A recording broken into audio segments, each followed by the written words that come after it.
We move on to our second proposition. It may be the hardest political and moral dilemma of our time, migration. It's not only a major crisis in itself, millions of people fleeing their homes, finding refuge and a future elsewhere. It also reveals fundamental problems between EU member states. But let's try to look at it from a different angle. It's time to shed a new light on the major challenge of our days. May I please have your attention for economist Thomas Sedlacek. Oh, wait.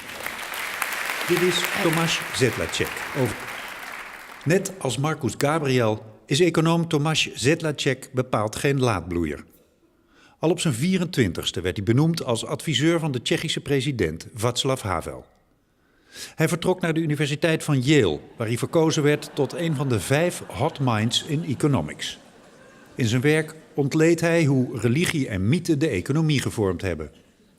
Voor Brainwash Festival liet hij zijn gedachten gaan over een onderwerp dat niet alleen de economie in zijn greep weet te houden. Dit is Thomas Sedlacek over Migration is a Blessing. The father of economics, Adam Smith, famously argued that the wealth of nations comes from specialization. It doesn't come from what you have in terms of gold. It doesn't actually come from anything else except for specialization, that you do this and I do that. Now, he forgot to mention, I think this was something that he thought somewhat self-evident, that in order to specialize, we first of all have to be different.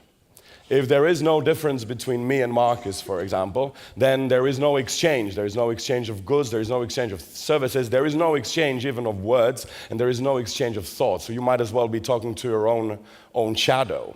And this is really the fundamental argument for specialization, is that in actually putting together differences, what we economists call the benefit of trade is larger. The more different we are from each other, the more we can both benefit from trade. Now, I am known as a big critique of economists. I am a critique of economics like a critique of literature is a critique of literature, not because he hates or she literature, but because he cares for it or she.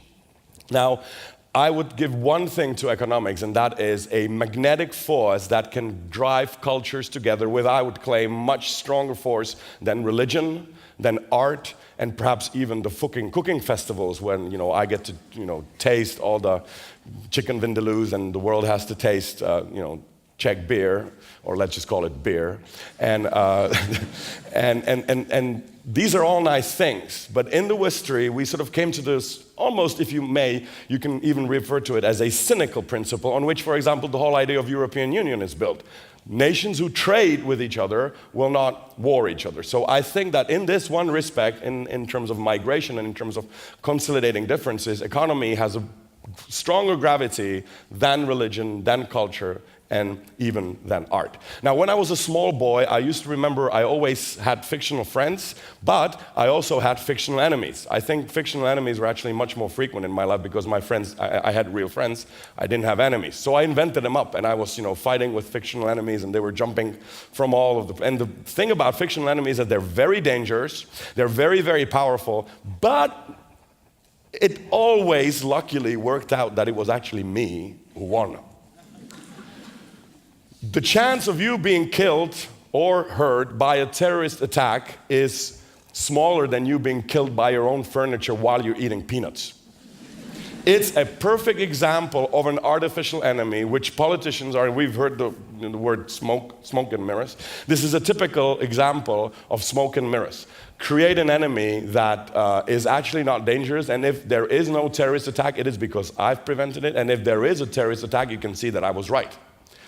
So I suppose you've called your festival a Brainwash Festival because you want to wash your brains. Our brains are clearly clumped with all kinds of things. We wash our bodies and our cars more often than we wash our brains. So if you really want to wash your brain, then wash it clean. Thank you.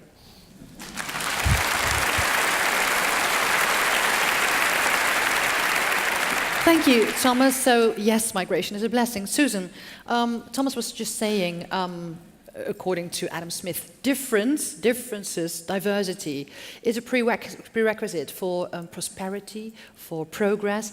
Does that mean migration should be totally free? That's a good question. I mean, I have a hard time disagreeing with anything that Thomas said because I think it's absolutely right.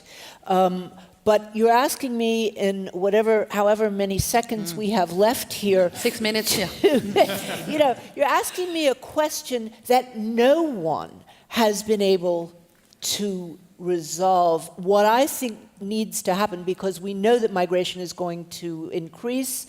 You cannot give people a smartphone and expect them to stay in a poor, barren, often war-torn village just so that Apple and Google can profit off of their commerce. So this is going to be a much larger problem, and it's time that we started using the kinds of things that Thomas just said, dealing with it, putting our heads together in a way that I don't know anybody who's quite done yet. Yes. Well, I don't think that migration is a blessing. I think the term migration refers to something which isn't a blessing, like war. Like, is war a blessing? Well, it's not a blessing. However, so given that migration is not a blessing, we should not confuse the fact that migration as such is not a blessing, given the causes that Susan named for migration. So migration is not a blessing. It has bad causes. It's a side effect of overall structures of evil, if you allow, or orders of evil. To quote a book title. So I think this is what migration is. However, we shouldn't go from there to migrants are evil. So the ideological representation of the fact that migration is not a blessing right now takes the shape that Thomas described, that is to say, the shape of migrants are evil. Okay, migration is not a blessing. This is why we need to find a solution to the problem. But the problem are not the people migrating, because they are the people suffering from the problem. But Marcus, you're slightly turning the question, because he's saying the consequences of migration are a good thing, and you say the causes of migration, they always stem from evil things. But what do you say about the consequences of migration? Well, I think the consequences of migration might or might not be a blessing.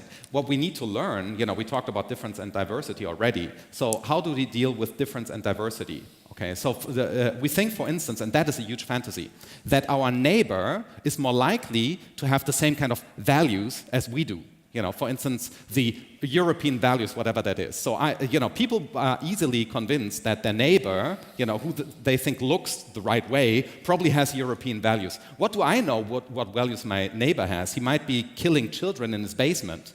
So the idea that I'm closer to my neighbor than I am to some Syrian refugee is, of course, completely absurd. It depends on my neighbor and on the Syrian refugee. Yeah, but I think one has to distinguish. You're right, of course. The fact that millions of people need to leave Syria because of war, or Africa because of extreme poverty, is in itself an evil. But I think simply the ways in which we're globally connected, and that is not always a bad function of technology, means that migration will continue to rise for all kinds of reasons.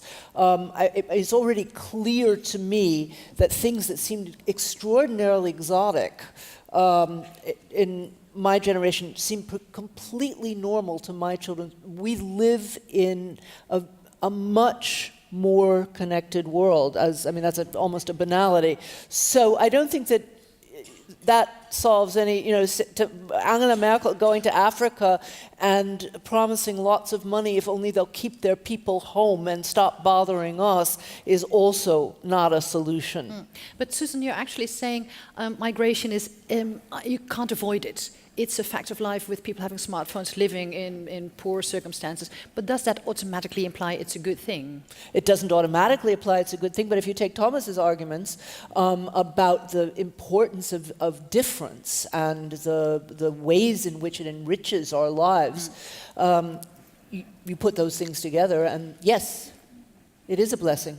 Thomas, you've been waiting restlessly to reply. No, so I have 3 points. First of all, Marcus, isn't it in the tradition of our Hebrew Christian belief that the very migration of Abram, when he was called by the divinity, by some urge to move, to migrate literally into the promised land, that wasn't out of necessity or out of war. I think it's also very, very good to do a philosophical migration, to sort of migrate from an area to an area, and that itself is by itself, I think, a blessing. That's point number one. Point number two, internet is, and your point here is quite, I may be much more closer to a very distant Chinese than my very neighbor, who was, of course, torturing children in the basement. So in the world of abstract digital, the whole world of migration is something that loses sense. The geographical position is becoming irrelevant, and this is sort of a new entity. It doesn't respect the government. It doesn't respect nation. It groups people according to what they want. Which brings me to my third point. This refugee wave could also be read as a spontaneous wave of enlargement. And now the funny thing about the European Union is that even though the idea of a national state is considered one of the main enemies of modern world, we completely respect the dictate of nationalism when we enlarge the union. So nobody asks you whether you have the values of European Union. Simply, if your nation gets admitted, sort of the German way, 1, 2, 3, 4, okay, you can come in, you automatically, outside of your will, which is also another paradox in the time and age where we believe in individualism. Nobody asked you as a person whether you want to. Your nation was asked. So now this is also something and an intrusion into our ordered space. And third, and I don't want this to sound in any way nasty, but when I flew into Schiphol, which is your airport, which was a lake. Before it was an airport. So I'm thinking that what we see in terms of migration today is a sort of a case study of the big migration that might happen when the icicles melt. Yeah, Thomas. And you better have the world ready for you. Yeah. Thomas, we have only little time left for this, but if we take what's being said, and if we take this from the philosophical high ground into dirty day-to-day politics, what then would be your one and only advice to, say, the Dutch politicians, the European politicians? Václav Havel, my former president, once said that optimism is not a blind belief that things will end well, but optimism is a belief that these things that you believe in are worth fighting for, even if they don't end well. Right. Very good. Okay, thank you. That's clear enough.